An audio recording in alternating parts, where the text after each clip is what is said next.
Hi all, welcome back to our YouTube channel. A very Merry Christmas to you. And on that subject of Christmas, yes. We've seen people ask this before, not specifically to me, luckily, because they would not like to see my face when someone asked me this question, but apparently it's a thing. I've seen it asked in front of her though. Is Santa from Satan? And Santa makes a perfect anagram to Satan. The letters add up. Sure. Yeah, you know, that sounds like a little too much free time, if you're asking me. You need a job or a project. I don't have enough free time to start thinking about anagrams for every word, but that one, the concept of Santa Claus, sure, Santa was not in the Bible. Yes, exactly. I will give you that. Does that mean he is from Satan? Well, so when I heard your dissertation on this subject, I did some research. So I'm going to give you just a little bit. First of all, most people's objection, in addition to Santa Claus, is Christmas trees. They're of the devil. Well, the holiday as itself, it's not, the way we celebrate the holiday is really dating back to the pagan tradition. And I think that's what people have a big issue with. And I understand that, and I agree in some aspects that I'm not here to celebrate the pagan tradition. Obviously, I'm celebrating the birth of Christ. But if that's what it takes for us to come together and celebrate the birth of Christ, you know, at the end of the day, I'm not going to sit and squawk about the little things. I'm going to say, you know what, if this is what brings Christ into someone's life, or this is what brings a story to reality, that this isn't just some, you know, fairy tale, that this was a real person who really came and gave his life for you, then, you know what, if it takes a tree to open that door, bring on the tree. Well, people can spin anything any way they want to spin it. But modern Christmas trees, and this is, I looked it up on Google, originated during the Renaissance in early modern Germany. Its 16th century origins are sometimes associated with, get this, Protestant, Christian, Reformer, Martin Luther. So if people want to really fuss about it, argue with Google. I'm sorry, it's Wikipedia. I apologize. Well, Wikipedia legally is not always factual, so we could probably argue with them, but, you know, I suspect that probably does date back to him. And it said he was said to have lighted candles on an evergreen tree. Then, Santa Claus. It dates back to hundreds of years ago to a monk named Saint Nicholas, believed to have been born somewhere around 280 AD in the area of Turkey. And he passed in the 300s and AD, and his popularity spread and became popular with children because he found children in need and brought them presents to sustain them. He wasn't trying to get them to worship false gods. He wasn't trying for paganism. He simply was trying to do something good for children in need. So he was a kind and generous man. And because of it, he was, in a sense, regarded as a saint. Yep.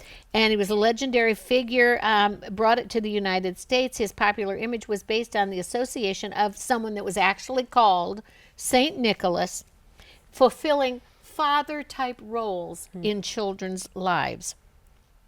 The reason that there is the ho, ho, ho attached to it, because that's considered like a belly laugh, not just a ha ha ha, but a belly laugh, that he brought joy.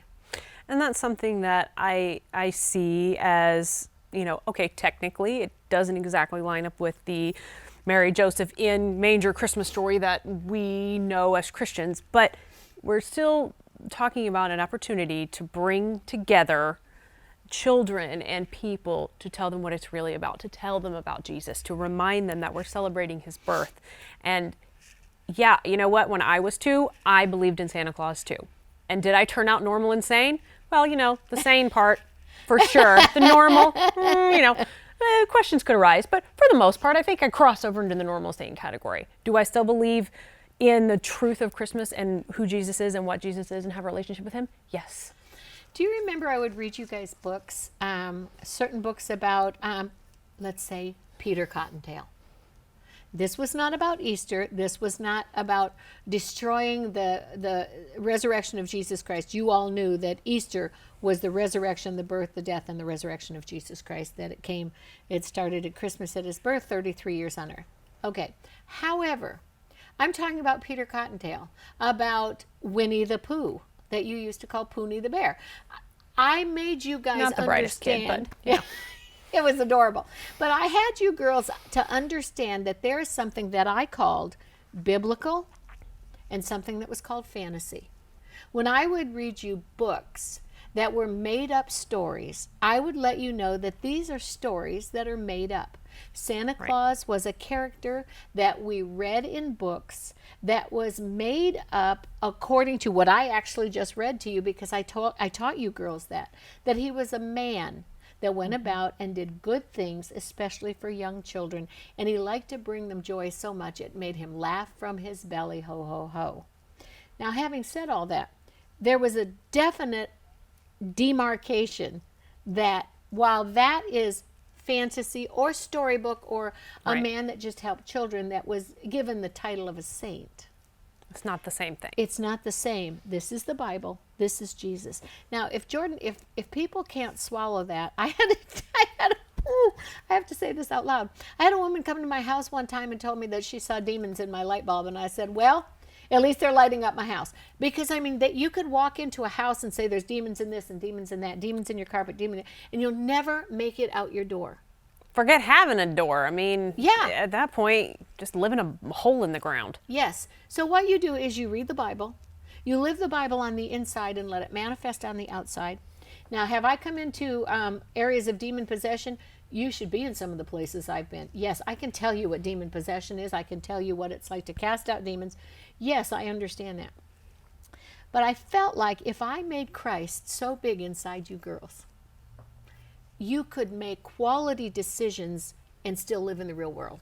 Yeah, absolutely. And I think that there's a balance to be found. And sure, some of the traditions that we as Americans and probably all over most of the world celebrate, Christmas, are not necessarily the traditions of the Bible or what that means, but we still point people in the direction of Jesus. And that's the most important thing. And this is a time of year where people go to church more. And, people go to church more around these type of holidays, around Christmas, around Christmas Eve, than most of the year. Why? Good question. Maybe because we're talking about Jesus more. Maybe because we are thinking about him.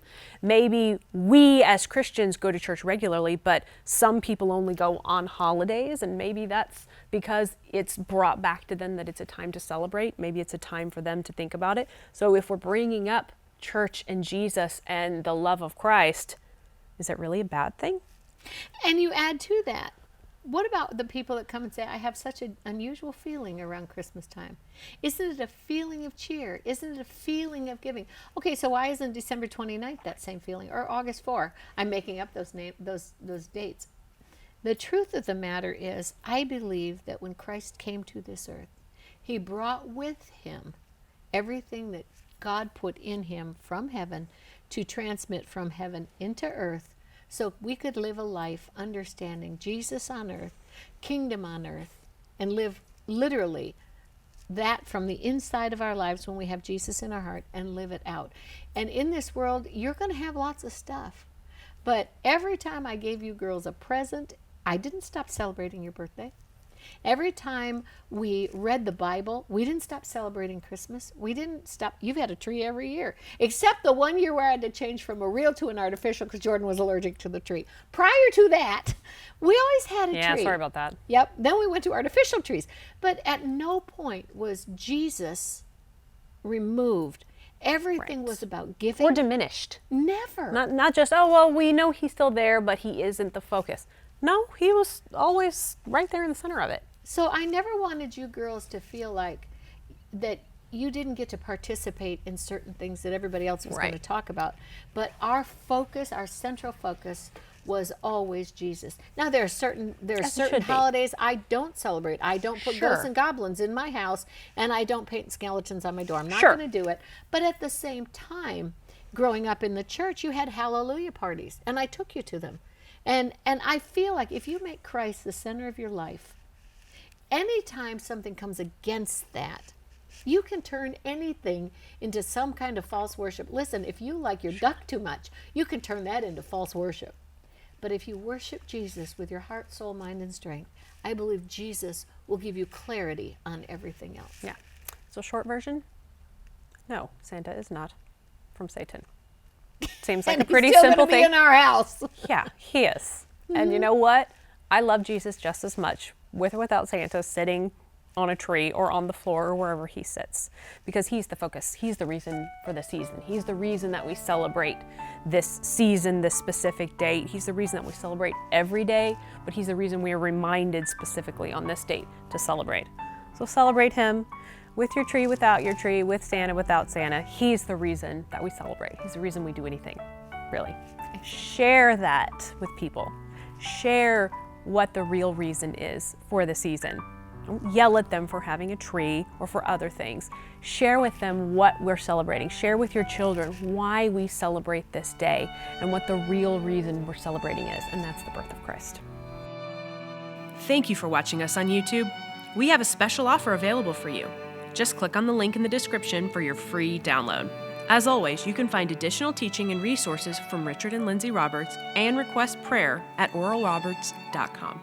Or call the prayer group at 918-495-7777. We believe God wants you healed and whole in all areas of your life.